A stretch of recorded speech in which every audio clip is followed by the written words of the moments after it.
A warm welcome to today's edition of Money Moves. I am Melissa Enoch here at the FMDQ studios in Lagos.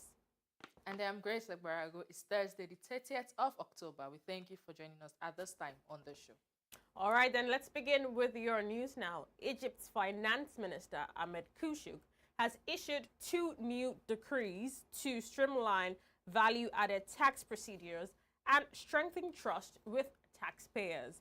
The reforms expand deductible impute to include financing and construction costs, extend VAT payment suspensions on dismantled production lines, and establish a new framework for calculating VAT on long-term contracting projects that span the enactment of Law Number 157 of 2025.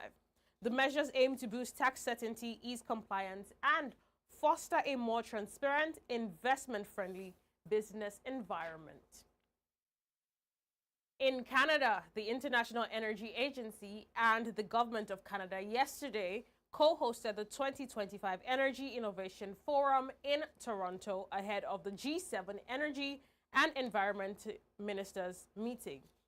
The forum brings together global energy leaders to discuss opportunities, challenges, and priorities for advancing energy technology innovation and accelerating the transition to a secure and sustainable energy future. Let's take a listen. Ladies and gentlemen, we are gathered here today at a turning point. Energy markets are being reshaped by geopolitical conflict, technological revolutions, and an accelerating drive towards net zero. Citizens of the world require secure, affordable access to energy. Investors are seeking clarity and confidence to deploy capital, and governments are working to deliver both climate ambition and economic growth. I believe this encompasses the defining challenge of our generation: how to align innovation with inclusion, technological advancement with trust, and economic competitiveness with climate responsibility. Canada's message entering into the G7 Energy and Environmental Ministers meeting tomorrow is that we can do this if we work together. That prosperity, security, and sustainability are not competing goals, but mutually reinforcing opportunities we must capture for the world. This is not a brand new idea. In fact, in many ways, it was first born in the G7's response to the energy crisis of the 1970s. But it remains as relevant as ever, if not more. In this hinge moment, it's hard to think of a more crucial topic for the world than energy innovation.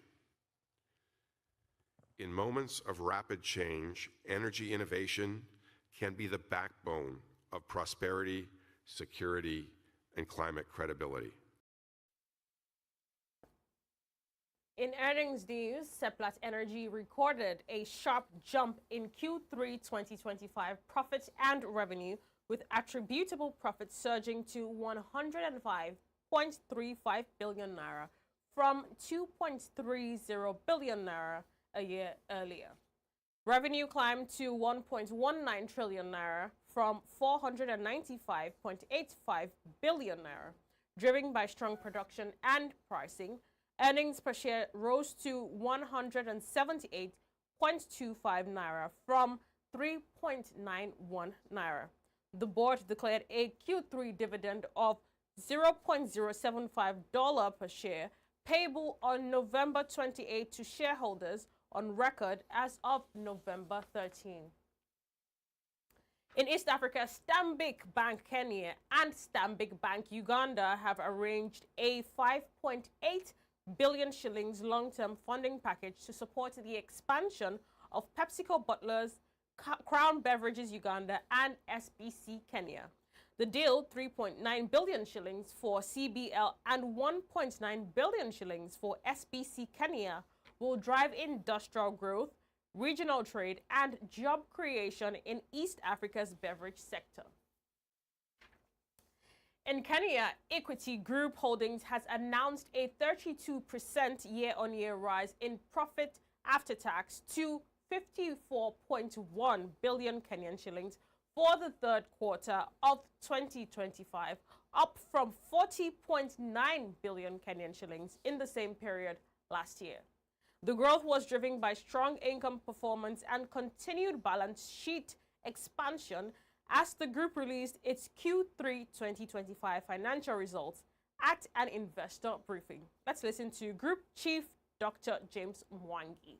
Our NPLs have moved from 14 to 12.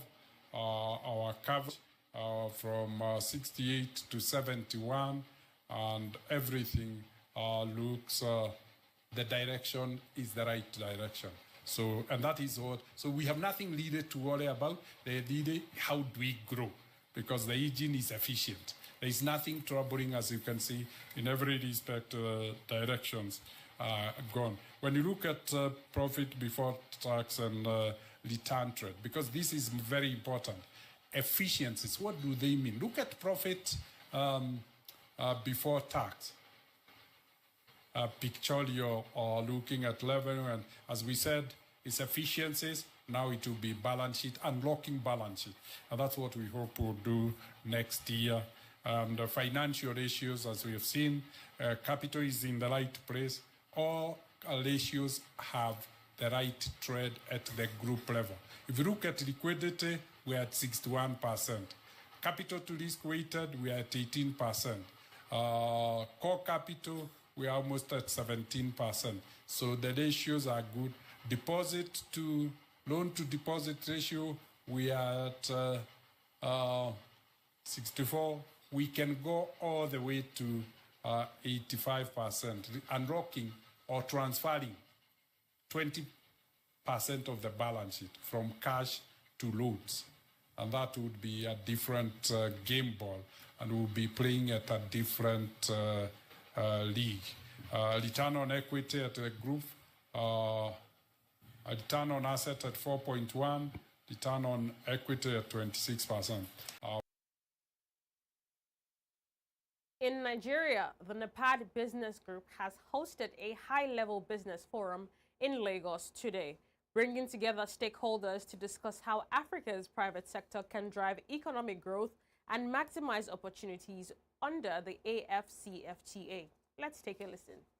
The AFCFTA represents one of the most ambitious and promising undertakings in Africa's integration agenda, as critically espoused in the African Union's Agenda 2063, with its potential to unite 55 African countries into a single market of over 1.4 billion people and a combined GDP exceeding US dollars 3.4 trillion. It is a bold step towards achieving the long-held dream of Pan-African economic self-determination. It promises to dismantle artificial barriers, facilitate the return of intra-African trade, promote industrialization, and generate millions of jobs, especially for our vibrant youth that accounts for 70% of our population. You are here to chart a path for private enterprise to drive continental integration, expand trade, and anchor Africa's growth in resilient partnerships. It is heartwarming for me to learn that this forum will bring together key stakeholders, private sector leaders, government agencies, chambers of commerce, and regional actors to explore actionable strategies for deepening trade within Africa, boosting industrial competitiveness, and aligning policy frameworks. Finally, on News Now, National Tire Services Limited has announced plans to voluntarily delist from the Zimbabwe Stock Exchange after over 50 years, citing economic instability, high costs, and low trading activity. The firm posted a loss of 121.19 million ZiG for the year ended March 31, 2025, reversing a profit of 67.48 million ZiG a year earlier, as revenue fell 25% to 143.35 million ZiG. I am Melissa Enoch, and that's it on News Now this Thursday. The show returns shortly with Grace at the FMDQ Archives Room with our Markets Round. Stick around.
Welcome back to Money Moves. Let's now go over to Grace for today's market updates. Hello there, Grace. Thank you, Melissa. Let's now track how the markets are wrapping up trading for today, starting off with the equities as usual. In Nigeria, the NGX All-Share Index closed on the negative, down 0.38%. In contrast, the BROVM closed on the positive, up 0.22% to 344.58. The Nairobi Securities Exchange rose 0.95%. In North Africa, the EGX 30 added 0.10%, and the Johannesburg Stock Exchange slipped 0.99%. Let's do a quick round on some of the Pan-African currencies. The Rand strengthened 0.89% to 17.33, while the Naira appreciated 0.12% to 1,446 Naira 48 kobo. The Egyptian pound firmed 0.17%, and the CFA franc gained 0.42% to 565.87. The Moroccan dirham rose 0.42% to 9.28, while the Kenyan shilling was steady at 129.22. Let's switch into the commodities data deck, beginning with energy prices. Brent crude fell 0.89% to $64.34, and WTI dropped 0.86% to $59.96. Natural gas rose 1.34% to $3.86, while Arabian gasoline eased 0.90% as of 13:03 GMT. And finally, two soft prices. Cocoa dropped 1.54% to $5,951. Coffee fell 1.55%, and cotton eased 0.94% to $65.39. Palm oil slipped 0.18% to about $1,000, while sugar lost 1.94% to $14.14 as at 13:08 GMT. And that's our Money Moves markets today. Back to you, Melissa. Thank you very much for those market updates, Grace. And that's it on today's edition of Money Moves. From all of us here at the FMDQ studios, we say thank you very much for watching and bye for now.